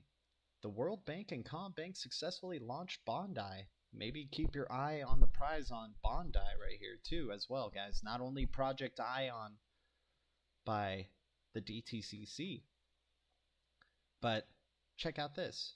Check out this video by them. This is the world's first. I mean, it can't get much more exciting than that. This is the story of BONDi, a blockchain-operated new debt instrument. It's the story of two banks and one world first. The World Bank's mission is the elimination of extreme poverty and the boosting of shared prosperity. Two fundamental ideas that guide everything the World Bank staff do. The World Bank has always been a financial innovator and been associated with an enormous number of firsts. What is really exciting for me and for us as a group is that we took a proof of concept and something we believed in and turned it into a reality. The World Bank had that vision as well, and we found a like-minded partner who was prepared to take that risk and take the next step in what we see as the evolution of markets. Commonwealth Bank is a very advanced player in this area. They've clearly made significant investments. We were very impressed with the work they had done with Queensland Treasury Corporation on a pilot transaction, and we were confident we had a partner that fully understood the potential of this technology. We think that blockchain technology could significantly change capital markets, which today is relatively fragmented and opaque. With blockchain technology, you can provide a shared, trusted view of real-time information that's happening across the market. BONDi's blockchain technology is supported by 4 nodes, 2 run by the World Bank in Washington and 2 run by the Commonwealth Bank in Sydney. These provide a platform, a resilient distributed asset ledger that can be accessed by investors in real time. Term sheets can be issued and be instantly visible to investors. Investors can then bid directly through the platform, while the issuer's book builds in real time. The benefit to investors is that the process is very streamlined, very easy to use and very intuitive. It's a great way for investors to get access to bonds at a click of a button. We had 7 investors come in and raised 110 million Aussie dollars. We're very, very pleased with that. We understand there's still more interest from other investors. I think blockchain technology has significant potential to streamline the way we raise capital and also the way that we trade securities in secondary markets. We see BONDi as an important aspect of helping build a better Australia through providing more effective, more efficient and more transparent access to the global capital markets. To see how the Commonwealth Bank can help you break through in your industry, talk to us today. So yeah, BONDi, right? And it's crazy because once you free up those Nostro Votes accounts, once you free up those trillions and trillions of dollars and they can go back to their respective countries and they can just hold their respective currency, it can allow them to do a lot more things that could lead to more sustainable growth, more investment in green technology, right? Because you would have that freed up capital to really start helping grow your countries again, really start to make them sustainable, right? Let me catch up in the chat here before we start moving on to, now you have Uphold, right, becoming green right here with the release of their UPCO2 token right? And remember, Uphold, oh, Uphold, where is it? Oh, come on. Did I have it? I thought I had it.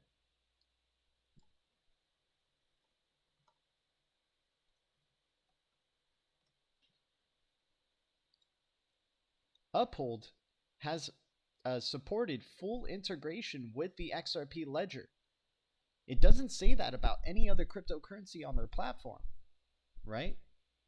So them creating the UPCO2, I don't know if it's built on top of the XRP ledger, but how else would they be able to do this, right?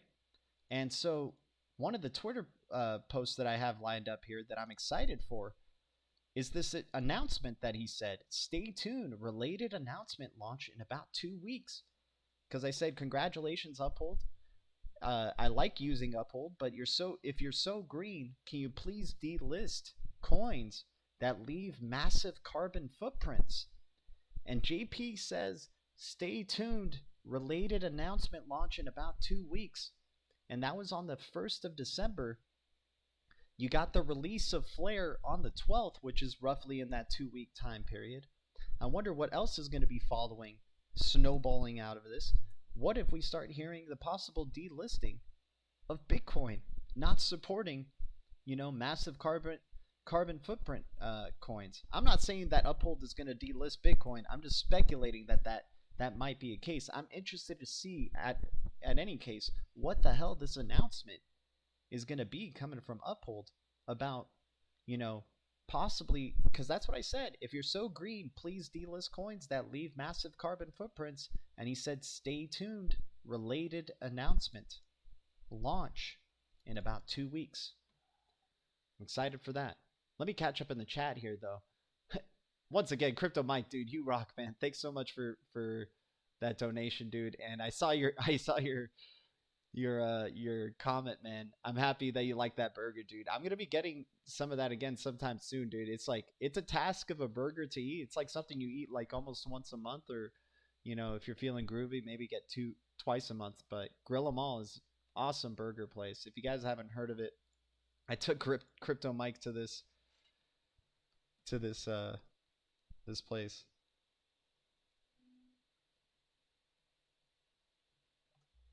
Check it out. So I think he had, let me see, where's the, yeah, it's like all these different types of gourmet burgers. I mean, dude, look at this one. This one's crazy. It's 2 grilled cheese sandwiches that are over like it looks like the patty and some bacon and, some other sauces that are in there. It's crazy stuff, dude. This one's called Napalm Death. Right. Let me see the one that I'm trying to see the one that Crypto Mike ended up getting. I guess I'll have to type it down. The Cowboy from Hell. Yeah, dude, this burger is a beast, but it's so delicious. You got pulled chicken in there. Man, it's making me hungry just thinking about it. But continuing on, nonetheless.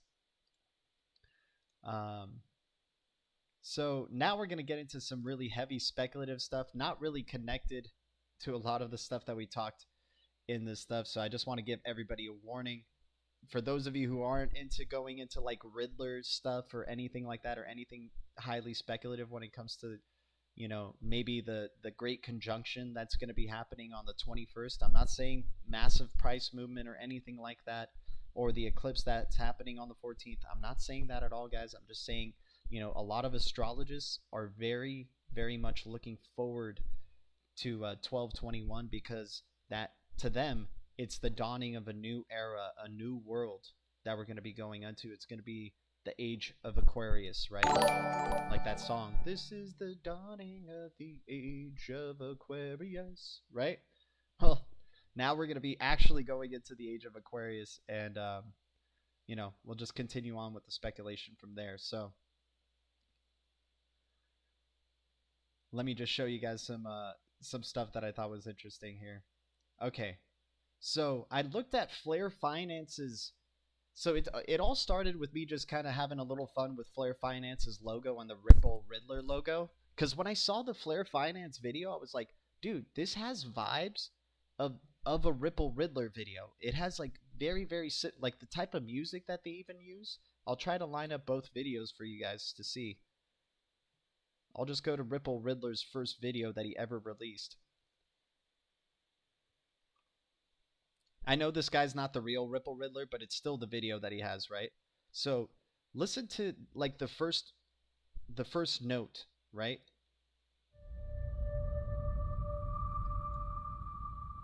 Right? Something like that bass.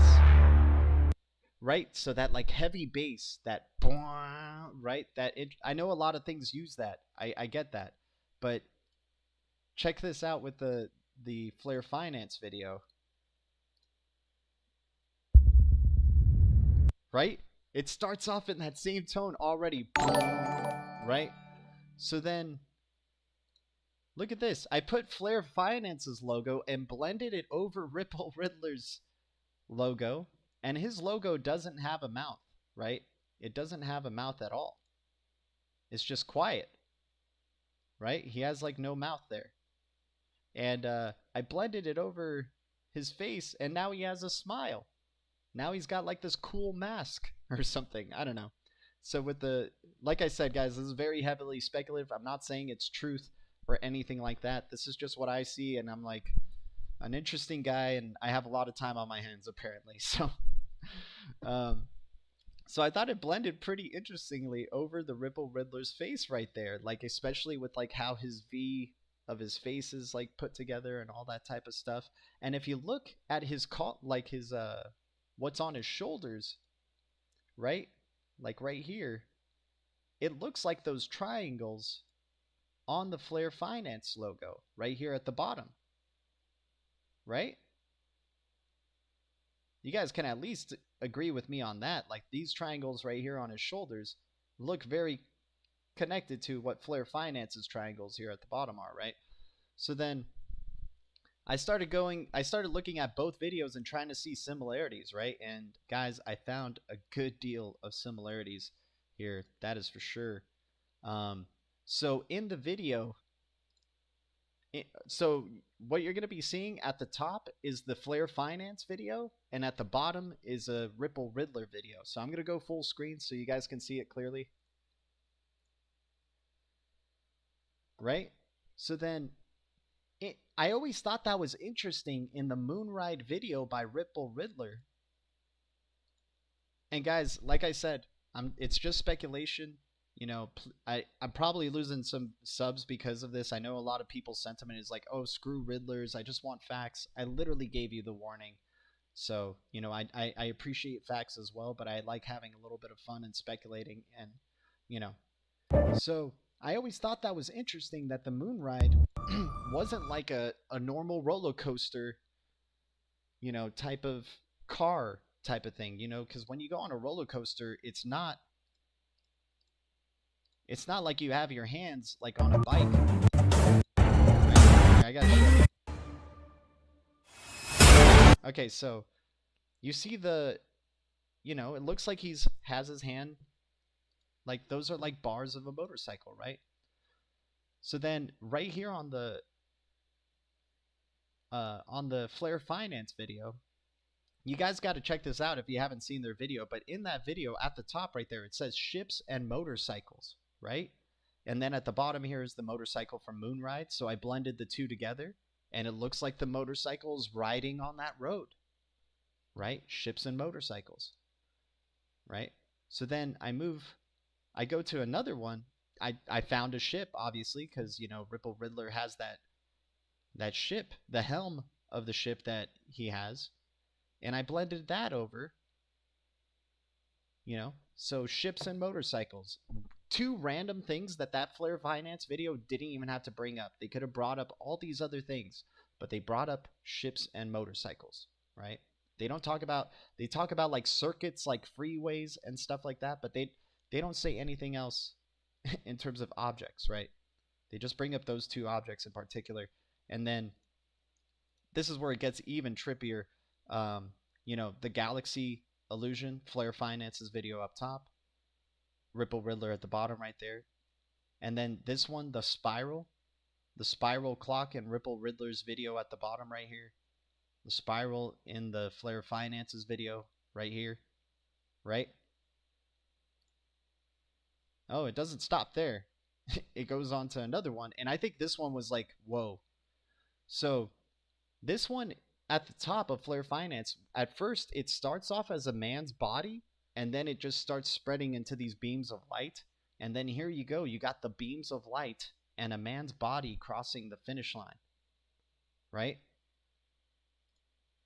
And then right here, you have at the bottom, it's like a mirror of two worlds that have these all these transactions floating across the world. I know this one's a little bit more of a reach, but I thought it was still interesting to see that similarity. Where top of Flare Finance's video, you see the transactions going all over the world. Right here at the bottom, you see that reflection of right here. You have transactions going around the world. At the bottom, you have transactions going around the world right there. And then it gets even trippier. The silhouette of a man's body inside the globe. Silhouette of a man's body inside the globe. And then, of course, the size of the globe. And, of course, we already saw that matrix stuff in the BONDi video. And it was like blue, but obviously a greener world. I'm thinking that's what Ripple Riddler's green was all about. It's about the green energy standard, right? That green financing standard. And then the last one here, this is the Ripple Riddlers at the bottom. This is Flare Finance at the top. Same corner of the screen, same side of the screen with those effects, that digital effect right here, right? And if you blend it together, the brain is inside the globe. Look at that. So just something really speculative to like kind of just chew on there. I'm not sure if that's, I'm not saying it's truth. I'm not saying it is what it is. I just find it freaking hilarious how many of those things correlated and connected, especially stuff like this, the spiral one, right? The ships and motorcycles one. I thought this was really crazy. And of course this one with the man's body and it bursts into light, and then this man crossing the finish line and that burst of light right there. Thought those were really interesting to see. And of course I started adding more and more to this thread. Ripple Riddler definitely looks like he's looking forward to the Saturn, the 1221 conjunction, the eclipse on the 14th right here. Once again, another Saturn symbol, right? Oh yeah, look at this. For Ready Player One, Saturn symbolism right there in that egg. Another portal, right? Looks like a, right there, and it says, "Are you ready? A better reality awaits." On the Ready Player One one. Here you got another illusion of the eclipse, right? From Incredibles, Incredibles 2, right? Hell, you even got a Detective Pikachu. This one's a little bit more subtle with Coco, but look at the center of the guitar right there. That's a sun with a black center right there for Incredibles 2. Some more Detective Pikachu, the circular symbolism, the portal that opens. Right? Hell, the Martian. Black center, breaking out. Eclipsing the circle right there with the Martian. Tomorrowland. The alignment of these planets. Right? Even the symbol right here of Tomorrowland. And then I thought this was interesting. The tagline here for Tomorrowland is "Remember the Future." Sort of like what what's her name said, like Back to the Future, but in a cryptocurrency sort of way. Solo eclipsing the central circle right there. Another opening, another circle. You got the Death Star up here in the background. You got the circles on BB-8 right here.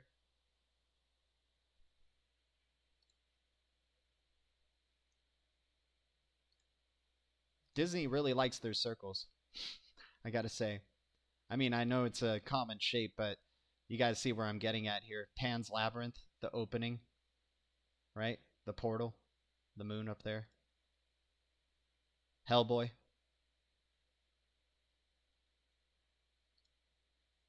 Hellboy again.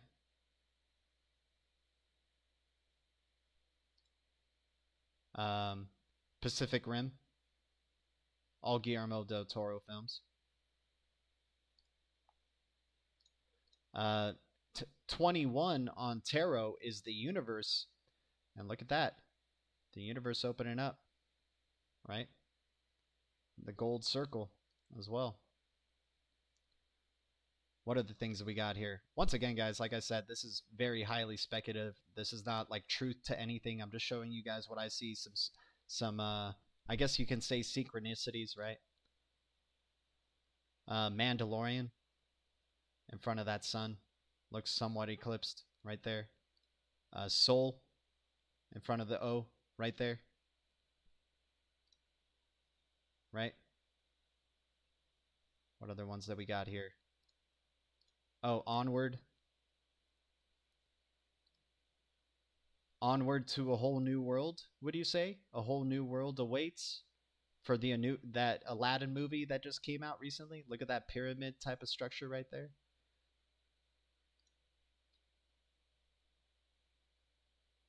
They do like their crescent moon symbolism as well. That's on the Onward poster as well, these crescent moons. A whole new world awaits, right? And this genie in the bottle type of thing, this gold lamp. Artemis Fowl. He's holding something that's probably has a lot of power as well. Same way as Sonic with his little gold tokens that would allow him to transport anywhere at any time instantaneously.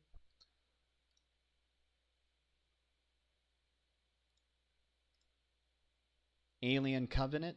The path to paradise begins in hell. Maybe we're going through the hell right now. Maybe there's still some more darkness to come, but right, that whole dark to light talk. Prometheus. And I think this Prometheus one is interesting because remember, guys, Rockefeller Foundation, big part of Mojo Loop alongside with Ripple. And I think Ripple has ties to the Rockefeller Foundation other than that as well. And this is at the bottom of their building at the Rockefeller Center, I think. I think it's called the Rockefeller Center. But look at that, the golden ring, right?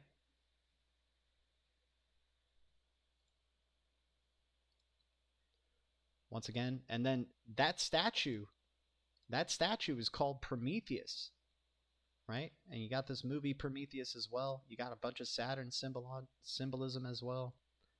Discovery of a new technology, a new way, right? Another portal type of look right there. Another portal right here too, right? Yeah, so this is Flare Finance's video. More symbolism from the Greek mythology. Saturn, the rings around Saturn right here. More rings right here. Jupiter, the ring behind him. Right? Oh, wait, that was a crazy one. Why did it go away?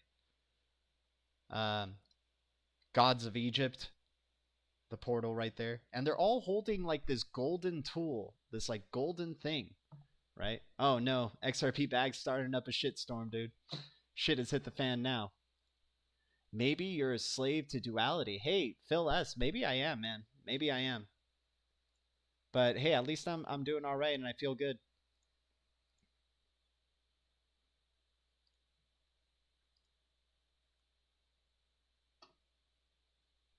But welcome to the chat, Phil S. Here's a wrench. With the wrench comes great responsibility.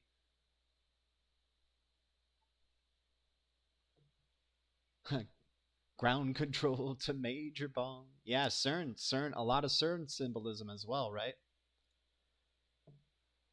Oh yeah, Oz, the Great and the Powerful, another golden circle right there.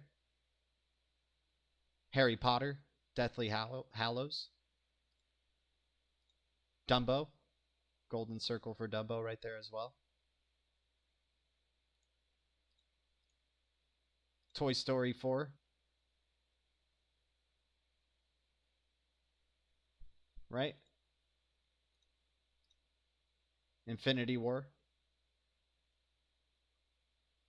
If you guys ever see anything that's like, you guys see the theme that I'm touching on here. If you guys ever see anything in like in film or TV shows that you watch or involved with music or anything like that that has that, feel free to like comment on this thread and leave those photos on there, because I think it's very interesting how it like all kind of, you know, I just like seeing how that comes together. You got Jupiter ascending right here, more golden circles, right?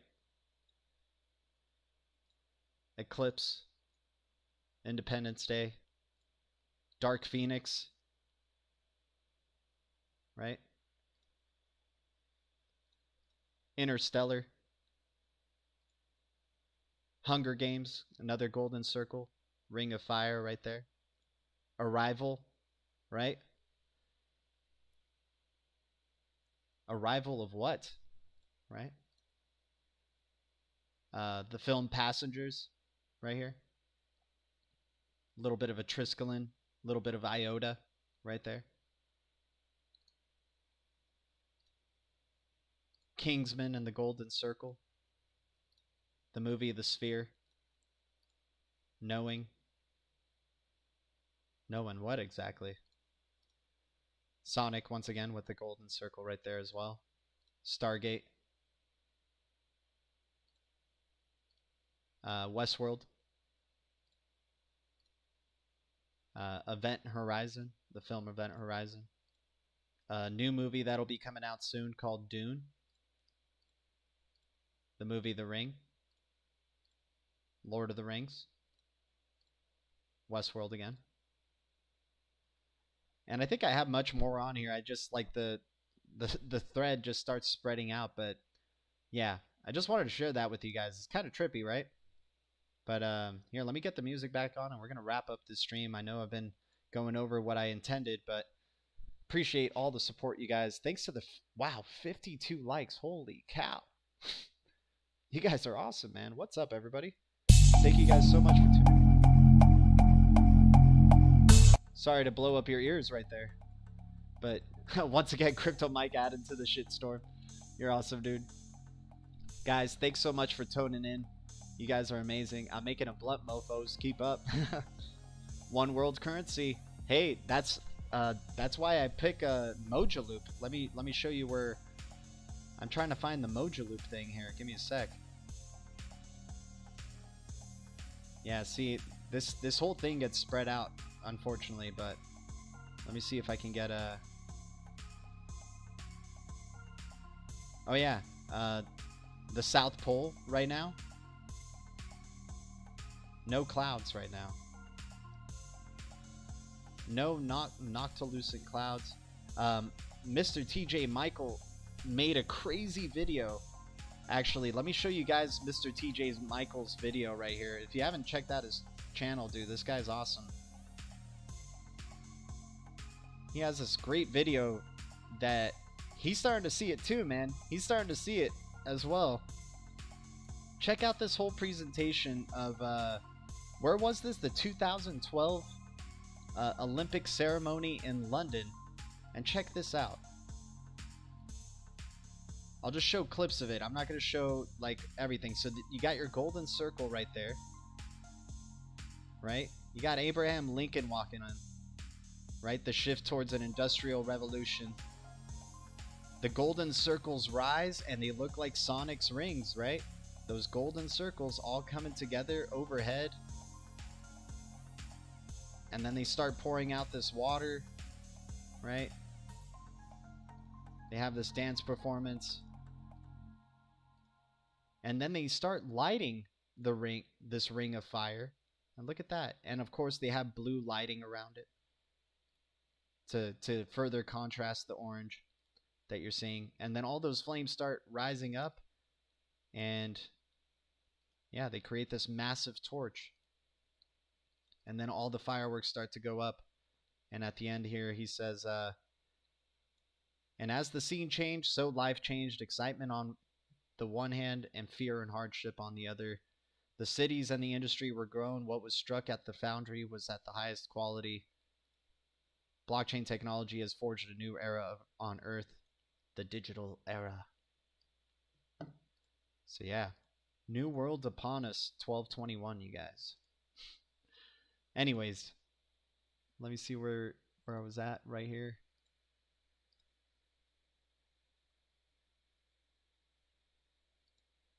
I'll just show you Mojo Loop. I can't find it on here for some reason, but Mojo Loop, the one loop, right? Check out their golden circles that they got going on their website, right? And this is their logo right here. One loop for everyone. Is the golden circle enlightenment? I got to check that out, XRP Bags. I got to look into what this golden circle means, man. But you know, some people say like when an eclipse happens or an alignment like that happens, you close one door from the previous world and open a new door to the other, right? And I thought that was interesting that Madonna, because you know, some people, she did do a Ripple commercial, and she's all about Madam X now. She's all about the X, big time now. She made this video. Where is it? Okay, not this one. Where is it? Okay, so she's looking like this. And her post says, "Don't come into my house with negative vibes. The Doors," and she's playing the Doors song "Break On Through" to the other side. And she does this little dance, you know, she lights her candles, she's doing some sort of ritual or whatever. She takes her bat. And one side of the door, if you notice, one side of the door is white, the other side of this door is black. Right? Kind of trippy. And then she just knocks out whatever entity is in the house, I guess, outside of the house. But opening the door, right, to a new way. And then she posted, now she's on the other side of the door. And she looked different from what she was on the white side of the door, now to the dark side of the door. She's holding the, look at that, the ring around her as a doorknob with that lion's head. Right? The one-eye symbolism that everybody knows about. Oh gosh, man. Poor Madonna. What have you become? But yeah, having her little performance out there. She's on the other side of the door now. Right? But anyways, guys, thanks so much for tuning into this channel. You guys are amazing. I appreciate y'all and your support. Guys, thanks for the donations. Amazing turnout. Jeez, 56 likes. You guys are awesome. I'll talk to you guys. Oh, dude, Crypto Mike again with the $5 drop. You guys are amazing, dude. Wow, Crypto Mike, thank you so much for your support, brother. Good seeing you, man. Like, thank you guys so much for tuning in. Everybody in here, you guys are amazing. And thanks for, you know, putting up with my speculations as well. And I'll see you guys in the next video. Thank you, DL Team. Thank you, Blue Crew. XRP Bags, I'm down for some Blankos tonight, perhaps, man. We should play, dude. Let me know. I'll talk to you on Twitter. But thank you. Ethereum community, XRP community, XLM community, EOS community, VeChain community, TRX community, DLT community, crypto community, all the communities out there. Guys, you guys are amazing. The distributed ledger technology is the future, and the world. I can't get it together today. Distributed ledger technology is the future, and the future is bright. And remember, guys, I'll never tell you guys what to do. I'll just tell you guys what's up. And today, what's up? So far in the past hour, let's see what we got going on in terms of the volume, at least. You know, BTC still hovering over 1900. XRP still hovering there. Looks like whatever this thing, XT, is blowing up. But it doesn't look like too much major activity. NEM, I think, getting ready for its eventual migration over to SIM. Its symbol. Interesting stuff going on there with NEM as well. But anyways, guys, thank you guys so much. Much love. Thank you, Blue Crew. Thank you, DL Team. I'll see you guys later tonight for a DLT late night live stream. Let's have some fun. Adios.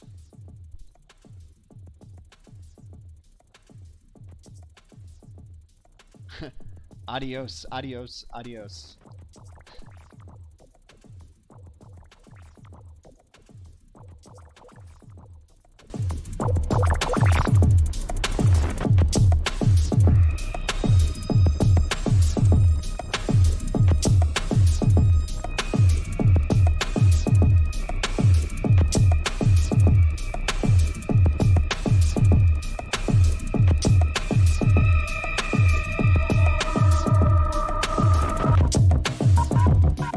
Shout out to XRP Isaac, man. I gave you the wrench. Use it responsibly, my man. Thanks for tuning in and thanks for that comment, dude. Means a lot.